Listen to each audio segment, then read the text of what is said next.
पहाड़ों की ढलान पर बसा एक छोटा सा गांव था। घने देवदारों से घिरा, बादलों से ढका और चिड़ियों की मीठी आवाजों से भरा। इस गांव में एक बूढ़ी दादी रहती थी जिसका नाम था धन की। लोग उनके स्नेह से धन की दादी कहते थे। धन की दादी का कोई नहीं था। उनके घर में वो अकेले रहती थी। उनके पति वर्षों पहले चल बसे थे और कोई संतान नहीं था। फिर भी गांव वालों को लगता था कि दादी कभी अकेली नहीं थी, क्योंकि जंगल उनका दोस्त था, पेड़ उनका परिवार और हवा उनकी हमदर्द। हर सुबह वे अपने पुराने बांस के टोकरे और लकड़ी काटने वाली कुल्हाड़ी के सहारे जंगल की ओर निकल जाती।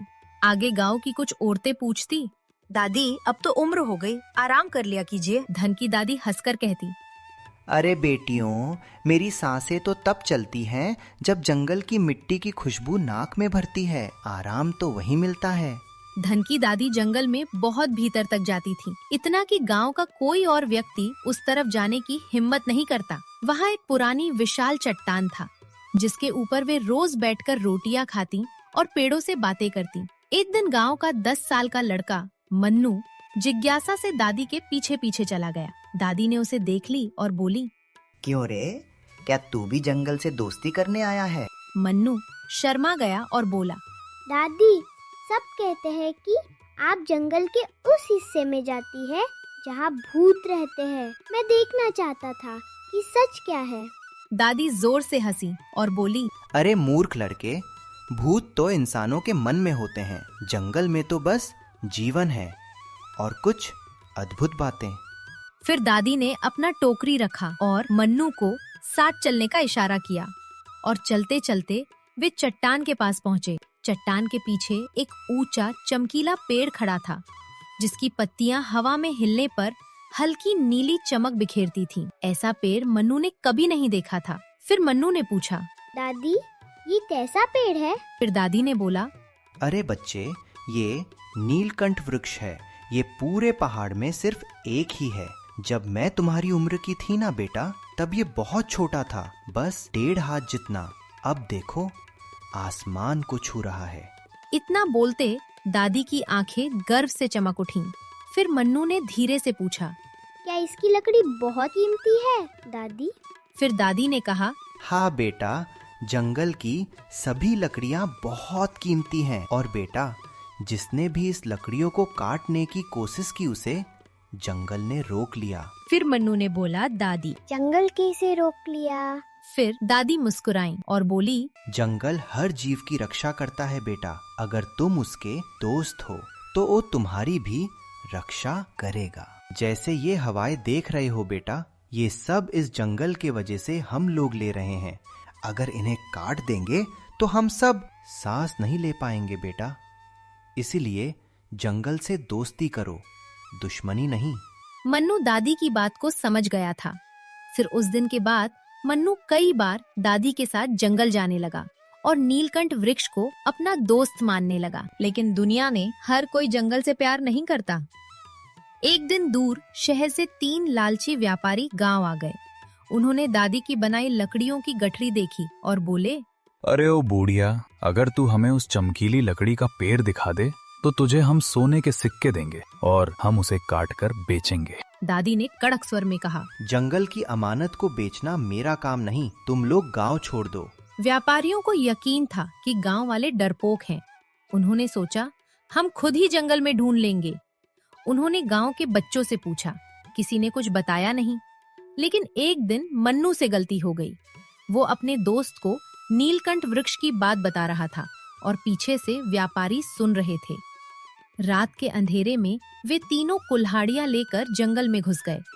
चांदनी हल्की थी, हवा में बेचैनी थी। नीलकंठ वृक्ष की नीली चमक दूर से ही दिखाई दे रही थी। व्यापारी हंसे और बोले, इतना बड़ा पेड़, इससे तो हम ढेरों धन कमाएंगे। जैसे ही उन्होंने कुल्हाड़ी उठाई, हवा अचानक ठंडी हो गई। जंगल में अजीब सी सरसराहट हुई। पत्तियां तेज आवाज करने लगी, जैसे चेतावनी दे रही हों। पर लालची लोग ना रुके। पहली कुल्हाड़ी पेड़ पर पड़ते ही जमीन हल्की कांपी। दूसरी मारते ही चारों ओर सूखे पत्तों का बवंडर उठा और व्यापारी घबराने लगे। जब तीसरी बार कुल्हाड़ी उठी तभी नीलकंठ वृक्ष से एक तीखी नीली रोशनी निकली और पूरा जंगल गरजने लगा, मानो पेड़ों का क्रोध जीवित हो गया हो। व्यापारी अंधे हो गए, जमीन पर गिर पड़े और रोते हुए भागने लगे, इतने घबराए कि उन्हें रास्ता तक याद नहीं रहा। वे जंगल में भटकते रहे और सुबह होने तक घायल थके हुए गांव वापस लौटे। गांव वालों ने उन्हें पकड़ा और बाहर निकाल दिया। वे कभी वापस नहीं आए। अगली सुबह मन्नू रोता हुआ दादी के पास आया और बोला, दादी, मेरी वजह से व्यापारियों को पता चल गया था नीलकंठ वृक्ष कहाँ है। मैंने गलती से पेड़ की बात बता दी। धन की दादी ने उसके सिर पर हाथ रखा और बोली, बेटा, गलती करना इंसान की फितरत है, लेकिन उसे स्वीकार करना बहुत बड़ी बात है। जंगल ने तू खुद को बचा लिया, लेकिन अब हमें उसका ख्याल रखना चाहिए। मैं क्या कर सकता हूँ दादी?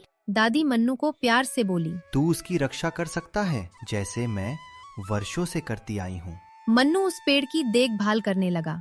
बहुत समय बीतता गया, दादी बूढ़ी होती गई, पर मन्नू जवान होने लगा। वो रोज जंगल जाता, पेड़ों को पानी देता, बीज बोता और नीलकंठ वृक्ष से बातें करता जैसे वो जीवित हो। एक दिन दादी ने मन्नू को बुलाया और बोला, बेटा, अब मेरी उम्र बहुत हो गई है। मैं शायद ज्यादा दिन जंगल नहीं जा पाऊंगी, लेकिन मेरे बाद यह काम तू करेगा। तू जंगल का रखवाला बनेगा। मन्नू ने दादी की बात सुनकर कसम खाई कि मैं जंगल का रक्षा करूंगा। कुछ महीनों बाद शाम के समय धन की दादी ने आखिरी सांस ली। पूरे गांव वालों ने उन्हें सम्मान के साथ उनका विदाई किया।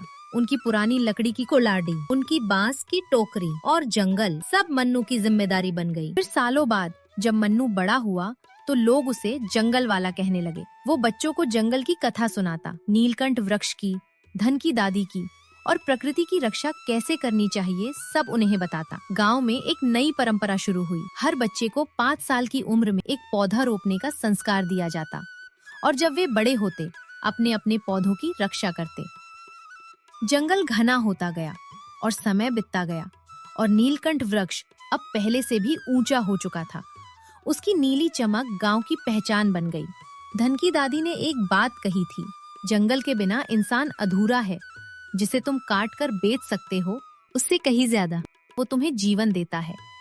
और ये बात गांव की हर बच्चे, बूढ़े और जवान तक पहुंची।